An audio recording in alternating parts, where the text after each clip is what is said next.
అధికారంలో మేము ఉన్నాం, ఇవాళ మీకు ఏదో అన్యాయం జరుగుతుంది, అసెంబ్లీకి రండి, అసెంబ్లీకి వచ్చి మాట్లాడండి. ఎక్కడైనా కానీ సెంట్రల్ గవర్నమెంట్ ఫండ్స్ అయినా కానివ్వండి, అన్నీ కూడా వాళ్ళు సొంత అకౌంట్లకి ట్రాన్స్ఫర్ చేసుకోండి. రోడ్ల మీద వచ్చి సూపర్ 6లు ఇవ్వట్లేదు అనేది.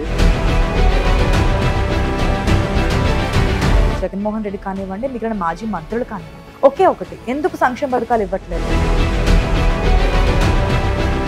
సంక్షేమ పథకాలు ఇస్తే మాకు ఓట్లు వస్తాయని ఆలోచించారు. మేము ఓట్ల కోసం ఆలోచించట్లేదు, మన రాష్ట్రాన్ని డెవలప్మెంట్ కోసం ఆలోచిస్తాం.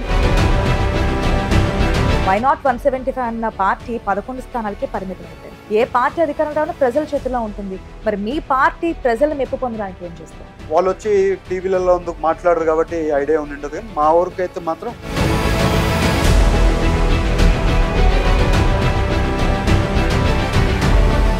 ఇప్పటికిప్పుడు ఎలక్షన్స్ వస్తే మేమే గెలుస్తాము అంటున్నారు. ఆ ఇంటెన్షన్ మీకున్నట్లుంది.